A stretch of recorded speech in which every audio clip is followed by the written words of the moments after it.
이 시간 내 손을 펼지니라, 내 손을 펼지니라 라는 제목으로 하나님의 말씀을 증거하겠습니다. 지난 2012년 유엔 산하 유엔 식량 농업기구의 발표에 따르면 당시 기준으로 70억입니다.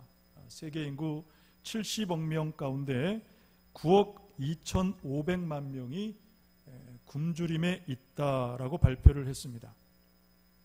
이는 확률적으로 보면 전체 인구의 13.1%고 또 7명 중에 한 사람이 굶고 있다라는 그런 통계입니다.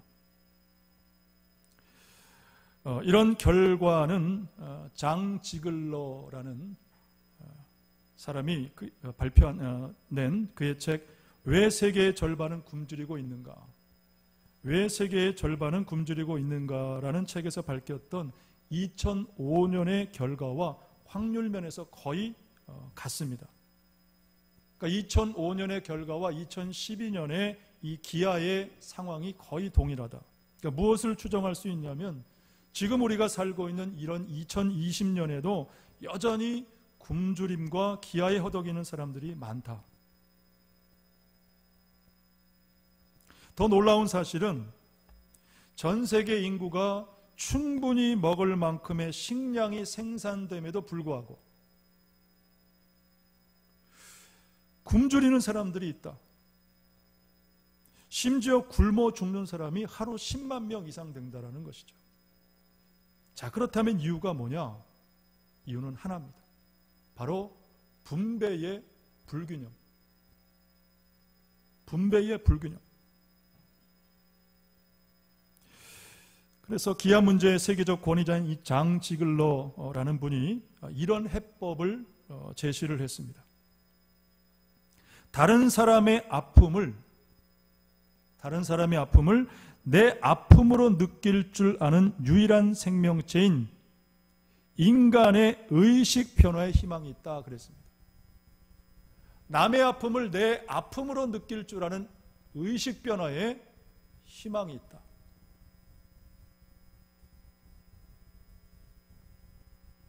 그래서 하나님은 오늘 본문 끝절 11절 말씀을 통해 이렇게 우리에게 말씀하십니다. 땅에는 언제든지 가난한 자가 그치지 아니하겠으므로 내가 네게 명령하노니 너는 반드시 내 땅 안에 내 형제 중 곤란한 자와 궁핍한 자에게 내 손을 펼지니라. 땅에는 언제든지 가난한 자가 그치지 않겠다. 여러분, 지금 우리가 경험하는 이런 경제적인 상황은 지금만 있던 것이 아니라 인간의 역사에로 언제든 있어 왔다. 그러므로 여전히 그들을 도와야 된다라는 그런 하나님의 말씀이에요. 여러분, 땅에는 언제든지 가난한 자가 그치지 않겠다라는 이 말의 의미가 뭐냐면, 여러분, 우리 인간의 역사에서 언제부터 이 가난이라는 고통이 시작됐습니까? 창세기 3장 17절에서 19절까지 말씀은 이렇게 말씀을 합니다. 아담에게 이르시되 내가 내 아내의 말을 듣고 내가 내게 먹지 말라 한 나무의 열매를 먹었은즉 땅은 너로 말미암아 저주를 받고 너는 내 평생에 수고하여야 그 소산을 먹으리라. 땅은 내게 가시덤불과 엉겅퀴를 낼 것이다. 내가 먹을 것은 밭의 채소인즉 내가 흙으로 돌아갈 때까지 얼굴에 땀을 흘려야 먹을 것이니 내가 그것에서 취함을 입었음이라. 너는 흙이니 흙으로 돌아갈 것이니라 그랬습니다. 여러분, 무엇이 이 땅에 가난이라는 이 고통을 가져오게 했습니까? 아담의 불순종이었어요. 그 불순종의 죄로 인해서 우리 인간에게는 가난이라는 이 고통이 시작됐던 것이고 여전히 우리 주변에는 가난한 자들이 그치지 않는다라는 것이죠. 자, 그렇다면 오늘 하나님은 이 가난한 자들을 어떻게 말씀하시고 또 오늘 우리가 어떻게 대하라고 말씀을 하시느냐? 첫째는 그 가난한 자들의 마음까지도 헤아리라고 말씀을 하십니다. 가난한 자들의 마음까지도 헤아리라.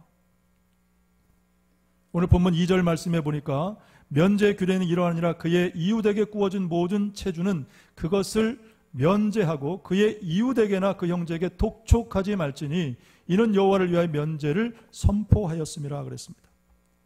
자, 이 말씀은 소위 말하는 이웃 간의 빈 문제를 말씀하는 빈 문제. 이를 면제해 주라 그렇게 말씀하죠. 자, 먼저 우리가 이해해야 될 것은 오늘 본문에서 말씀하는 이 면제라는 것은 어떤 의미가 있는가? 학자들은 두 가지로 해석합니다. 면제는 뭐냐? 첫 번째는 우리가 상식적으로 생각하는 것처럼 빚 전체를 탕감해 주는 거예요.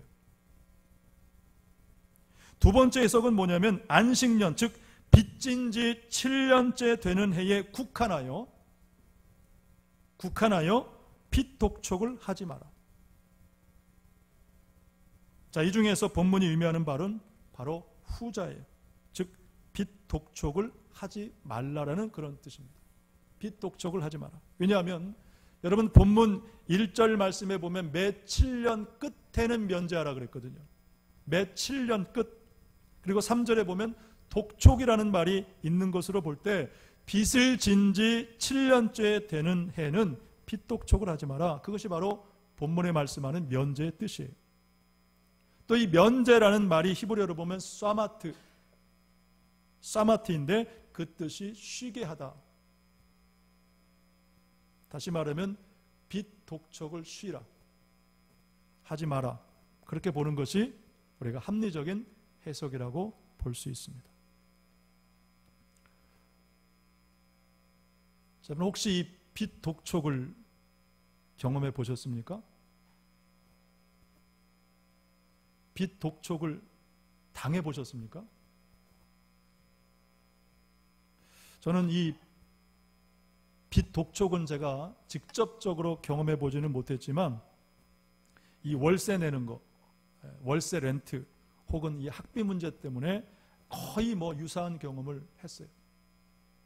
정말 그 마음의 고통, 짐 견디기 어려웠습니다. 또 이게 보통 빨리 돌아오는 게 아니에요. 어떻게 힘들게 한 달치 마련해서 갚고 나면 또 어느새 그 다음 달 갚을 또 걱정을 또 하게 됩니다. 또 미국에서의 이 렌트라는 거, 월세라는 게 얼마나 셉니까? 여러분 아시겠지만 수입의 거의 절반이 이 월세로 나가요.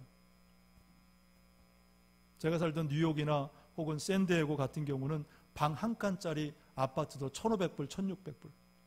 방 2개짜리 아파트면 1,900불, 2,000불 돼요. 그러니까 하나로 200만 원이 넘어요. 그렇다고 가보면 좋은 아파트도 아니에요. 또 학교 등록금. 등록금만 생각하면 저는 아예 진절머리가 나요. 진절머리. 유학생활하는 동안에 그 개인 사물함에 가면 항상 그 독촉장이 있거든요. 빨리 다음 등록금 빨리 내라고.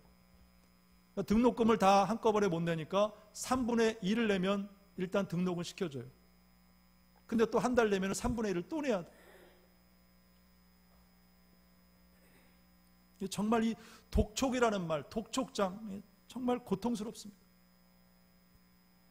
그 종이 조각 하나가 주는 그 심적인 고통, 참담함. 그래서 여러분 하나님이 뭐라고 말씀하십니까? 이웃에게나 그 형제에게 독촉하지 말지니 그랬습니다. 그들의 마음을 헤아리라는 것입니다. 이 독촉하다는 말은 히브리어로 나가스인데 아주 거세게 몰아붙이다, 강제로 징수하다, 혹은 어떤 주석에 보니까 윽박지르다, 막 위협하는 거예요. 여러분 왜 우리는 독촉하지 말아야 될까? 또 왜 우리는 가난한 자들의 마음까지도 헤아려야 될까요? 바로 그도 나와 똑같이 존중받아야 될 인격체이기 때문입니다.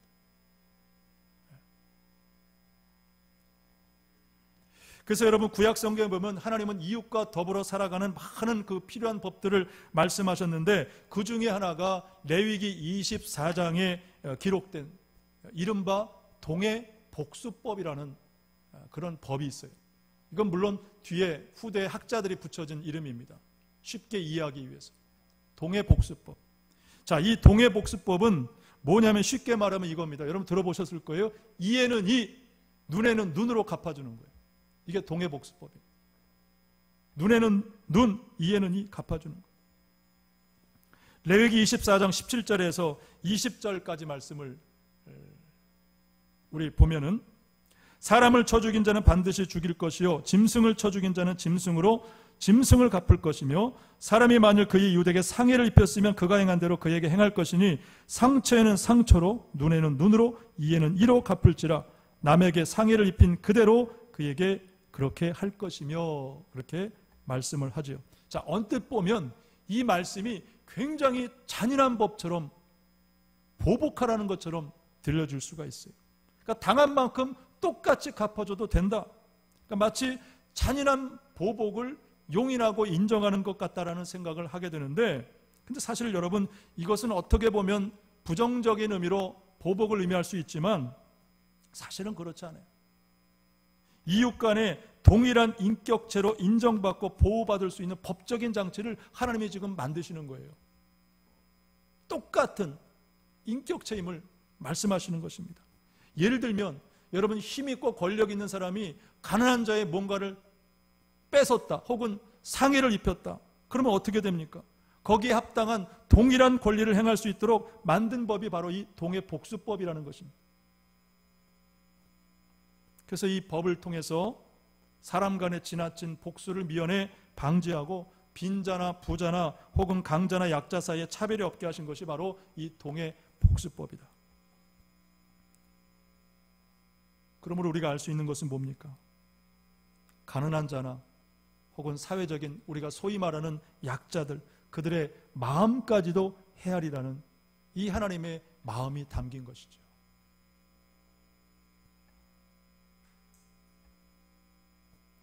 여러분, 이 하나님의 마음을 닮아가시는 저와 여러분 되시기를 주님의 이름으로 축복합니다. 여러분, 본문 2절 말씀에 보시면 채주라는 말이 나옵니다. 채주. 이 채주가 누굽니까? 채주, 돈을 빌려준 사람이에요. 근데 돈을 빌려줄 때는 보통 뭐가 따라갑니까? 거기에? 잘 아시면서 왜 또 이렇게 뭐가 붙어요? 거기에? 이자라는 게 붙잖아요. 이자. 또 돈을 실제로 빌려주거나 빌릴 때 항상 서로 간에 약속을 합니다. 이자를 약속을 해요. 그렇다면 여러분, 이 이자에 대해서 성경은 뭐라고 말씀하느냐? 신명기 23장 19절 말씀을 보니까 우리 같이 한번 스크린 보면 같이 읽겠습니다. 시작. 내가 형제에게 구워 주거든 이자를 받지 말지니 곧 돈의 이자, 식물의 이자, 이자를 낼 만한 모든 것에 이자를 받지 말 것이라 그랬습니다. 사실 여러분, 빚진 자, 채무자의 입장에서 보면 원금도 부담이 크지만 이 이자는 그 마음의 부담을 한층 더 가중시키죠. 그래서 하나님은 구워 주거든 이자를 받지 말라. 그 빌리는 자, 가난한 자, 약자의 마음까지도 헤아리라는 그 하나님의 마음을 우리가 깨닫게 됩니다. 자, 그렇다면 여러분, 왜 하나님은 가난한 자를 돕고 그들의 마음까지도 헤아리라고 말씀하시느냐? 5절 말씀 끝에 보니까 내가 반드시 복을 받으니 너희 중에 가난한 자가 없으리라 라고 말씀을 하고 있습니다.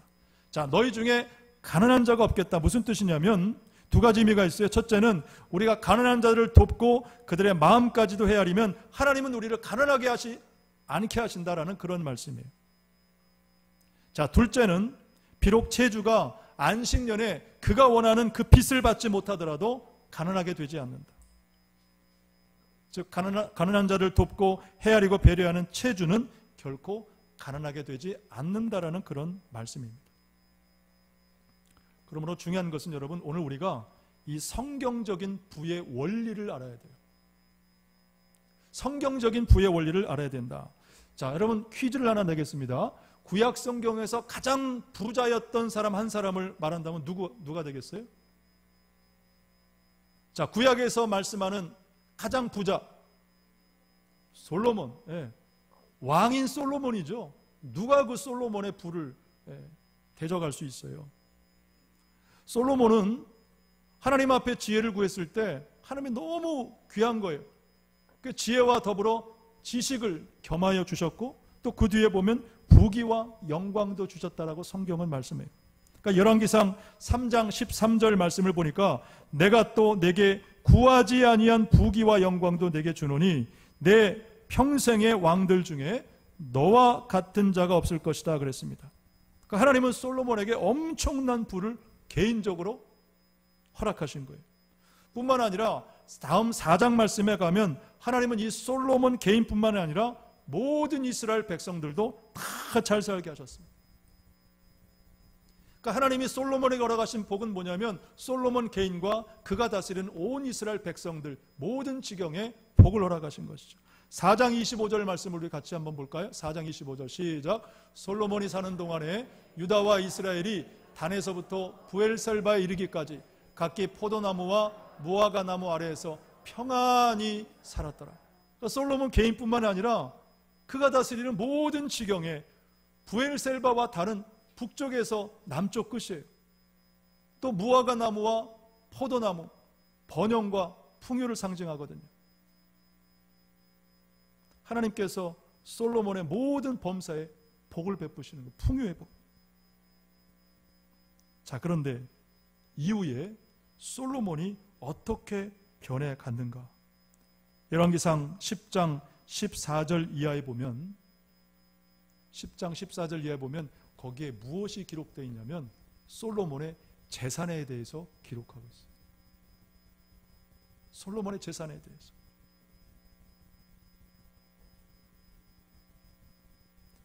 무엇을 생각하게 됩니까? 하나님이 솔로몬에게 허락하신 그 부를 잘못 사용했다는 것이죠. 그래서 거기 보면 온통 금이 666달란트고, 여러분 금 방패를 보셨습니까? 상상이 됩니까? 금으로 방패를 만들고 그거 과시하고요. 상아로 자기의 뭡니까? 그 왕의 보좌를 만들고, 무엇을 하게 됩니까? 솔로몬이 점점 자기 재산의 증식에만 골몰했다는 거예요. 그리고 그 결과가 마침내 무엇이었냐? 이스라엘이 남과 북으로 쪼개졌어요. 이스라엘 역사에 있어서 가장 정말 불행한 그 역사예요.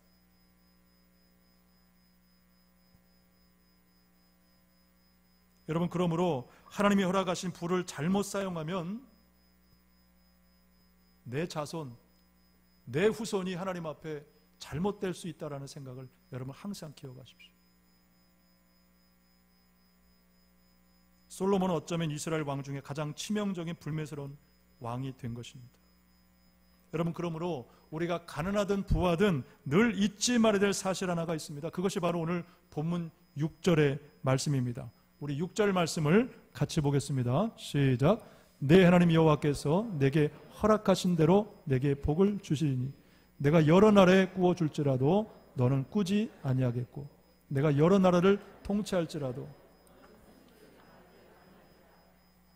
여러분, 무슨 뜻입니까? 복은 하나님이 허락하여 주시는 것이에요.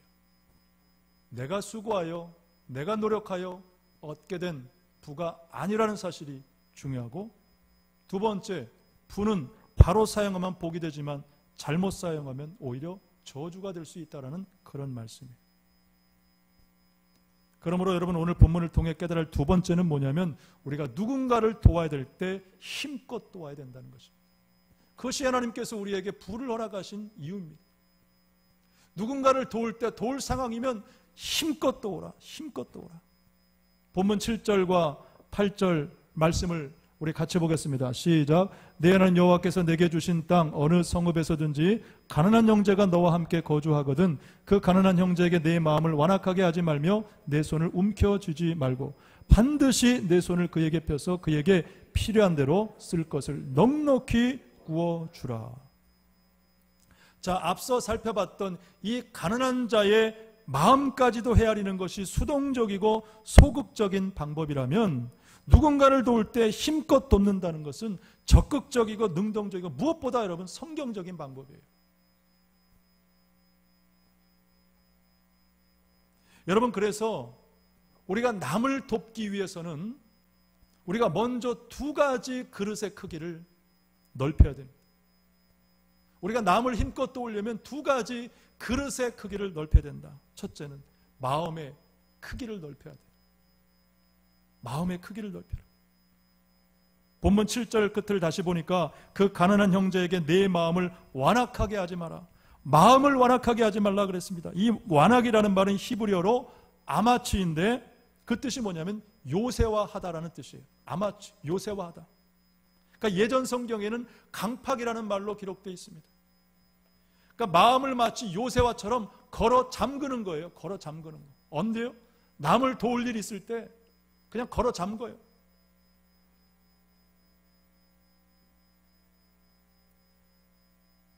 여러분, 그러므로 마음의 그릇을 넓히시기를 바랍니다. 굳어진 마음, 닫혀진 마음의 문을 먼저 여시기를 바랍니다. 두 번째, 남을 힘껏 도우려면 첫 번째가 마음이라면 두 번째는 이 손그릇의 크기를 넓혀야 돼요. 손그릇의 크기를 넓혀라. 7절 말씀 끝에 보니까 내 손을 움켜쥐지 말라 그랬고요. 11절 끝에 보니까 내 손을 펼지니라 그랬습니다. 움켜쥐지 말고 펼지라. 네. 손그릇의 크기를 넓히라는 그런 말씀이죠. 여러분, 그렇다면 왜 우리가 남들을 도울 때 가난한 자를 돕는 이 좋은 일에 이 손이 움켜질까요? 왜 마음이 다칠까요? 다 내 것이기 때문에 그래요. 다 내 것. 이것도 내 것, 저것도 내 것. 온통 눈에 보이는 건 다 내 것이니까 마음 걸어 잠그고 손도 움켜쥐고 말이죠. 그래서 하나님 뭐라고 말씀하십니까? 8절 그 다음 말씀 보니까 반드시 내 손을 그에게 펴서 그에게 필요한 대로 쓸 것을 넉넉히 구워주라 그랬습니다. 자, 내 손을 펴서 필요한 대로 쓸 것을 넉넉히 구워주라. 영어 성경에는 리빙 바이블에 보면 as much as they need, 그들이 필요한 대로, 필요한 만큼. 그리고 whatever he need, NIV 영어 성경에 보니까 그가 무엇을 필요로 하든 간에 구워주라. 특별히 넉넉히 구워주라 그랬습니다. 넉넉히 구워주라. 여러분, 이런 하나님의 마음을 닮으시기를 축복합니다. 넉넉한 마음. 그래서 이런 하나님의 이웃에 대한 가난한 자들의 넉넉한 마음들이 성경에 여러 곳에 나타나 있는데 대표적인 한 곳을 살펴보면 레위기 19장 9절에서 10절까지 말씀입니다. 우리 함께 보도록 하겠습니다. 시작. 너희가 너희 땅에서 곡식을 거둘 때에 너는 밤모퉁이까지 다 거두지 말고 내 떨어진 이삭도 줍지 말며 내 포도원의 열매를 다 따지 말며 내 포도원에 떨어진 열매도 줍지 말고 가난한 사람과 거류민을 위하여 버려두라. 나는 너희의 하나님 여호와니라 그랬습니다. 아멘. 자, 여기 보면 다 거두지 말라. 줍지도 말라. 그냥 남겨두라. 왜입니까? 고아와 과부와 거류민, 나그네처럼 힘없고 가난한 자들, 그들의 몫이 되도록 그냥 남겨두라는 거예요. 여러분, 가난하고 힘없는 사람은 말도 못해요. 말도 못해요. 자존심 때문에, 아니면 그런 상황에 너무 익숙해져서 필요한 것도 얘기 못합니다. 자, 그렇다면 하나님께서 말씀하시는 이 남겨두라는 밤모퉁이는 도대체 어느 정도일까? 여러분 궁금하지 않으세요? 얼마만큼 남겨둘까? 그러니까 하나님은 성경에는 분명히 말씀하지 않는데 그 유대인들의 구전법이 기록되어 있는 미시나라는 그런 책이 있는데, 그 미시나에 보면은 이 밤모퉁이는 밭 전체 크기의 16분의 1 정도라고 얘기를 해요. 16분의 1. 근데 이건 역시도 수확량에 따라 다르죠. 밭 전체에서 많이 나는 곳이 있고 적게 나는 곳이 있어요. 결국 이 레위기 19장에서 말씀하는 다 거두지 말고 남겨두라는 것은 전적인 개인의 선택의 문제예요. 얼마만큼을 남길 것인가, 어느 정도 좋은 것을 남길 것인가, 이건 다 개인적인 선택이라는 것입니다.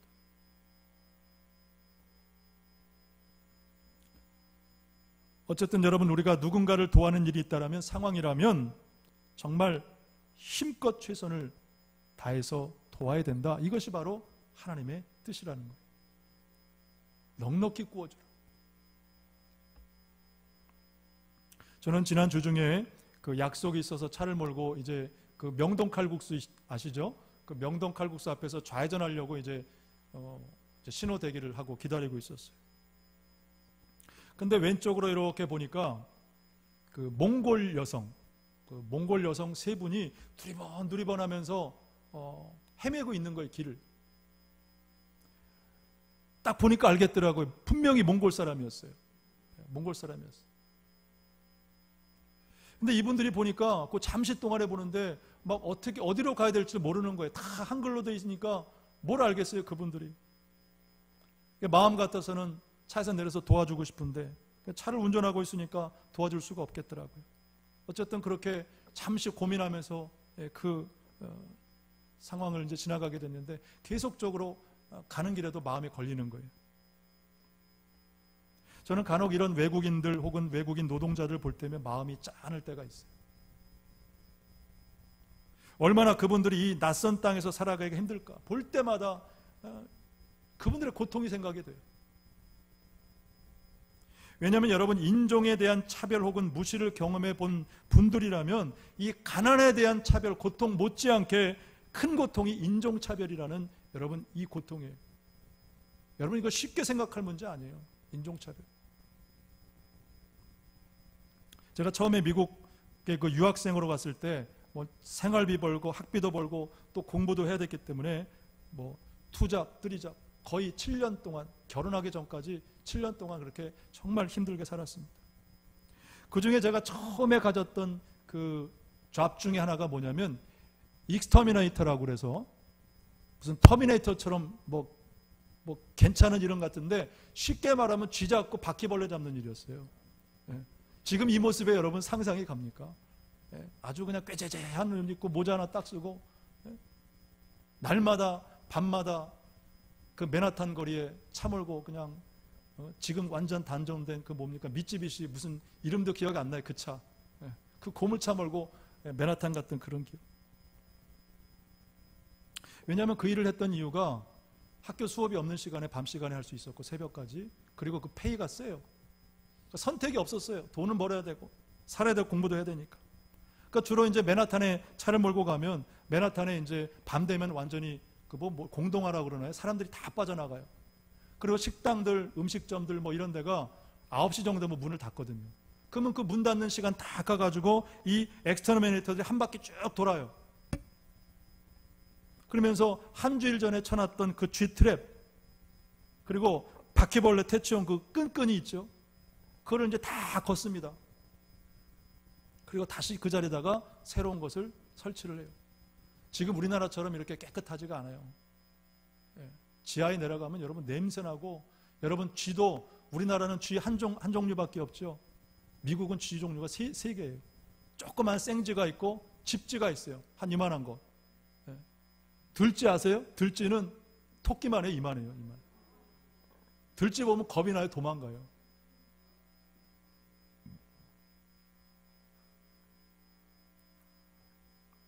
제가 이제 그 일을 처음 이제 미국에 유학 가서 이제 했을 때입니다. 한 번은 그 맨하탄 남쪽에 가끔 여러분 미국 TV 보면 소라는 곳이 나와요. 그 NIU 그 미국 대학 그 근처가 소인데 거기가 낮에 가면 그렇게 좋아요. 카페도 많고 참 젊은이들도 넘쳐나고. 근데 밤이 되면 지역마다 거기가 우범 지역이 되거든요. 근데 한 번은 거기에 이제 일할 곳이 있어서 이제 차를 세워놓고 좀 멀리 세워놓고 이제 일을 하고 쭉 돌아오는데 한 10대, 20대쯤으로 보이는 갱인지 동네 깡패인지는 모르겠어요. 얘네들이 이제 제 차 주위를 쫙 이렇게 둘러싸고 있는 거예요. 못 가게. 아무 이유도 없이. 그러면서 막 위협을 주면서 돈을 달라고 하는 거예요. 그러니까 얼마나 그 한 시간 지금도 기억하면 창피하고 부끄럽고 제 자신을 보호할 수 없다는 것 자체가 너무 참 기가 막히더라고요. 그러니까 한 번도 경험해보지 못한 인종차별을 그때 가장 먼저 경험을 했어요. 그때는 뭐 동양인 유학생들도 많지 않았던 시대에 참 이 인종차별, 무시당하는 거, 차별당하는 거 얼마나 저한테는 지워버리고 싶은 그런 때인지 몰라요. 그러니까 저만 그런 것이 아니라 한국 이민자들 물어보면은 이 인종차별 경험한 분들이 굉장히 많아요. 근데 문제는 뭐냐면 이 피해 당사자였던 한국 사람들이 누구 못지않게 인종차별을 하더라는 것입니다. 그래서 한국 주인하고 일하는 그 스페니시 남미 사람들하고 직원에게 물어보면 이렇게 말하는 사람들이 많아요. 노 코레아노, 노 코레아노 막 그래요. 노 코레아노.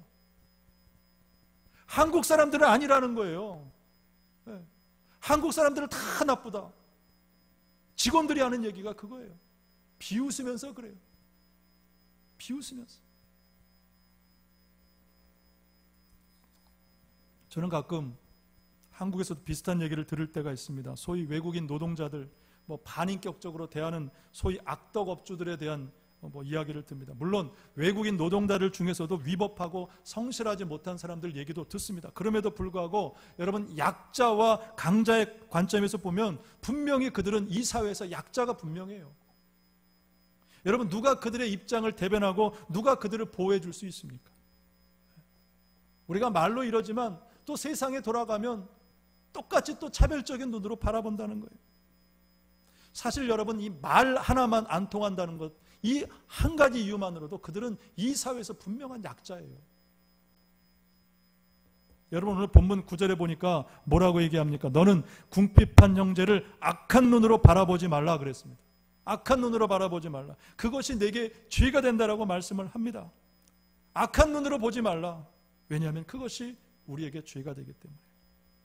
여러분, 혹여 이민자들에 대한, 외국인 노동자들에 대한 잘못된 선입견, 편견 혹은 차별이 있었다면 여러분, 오늘 한 번 더 돌아보시기를 바랍니다.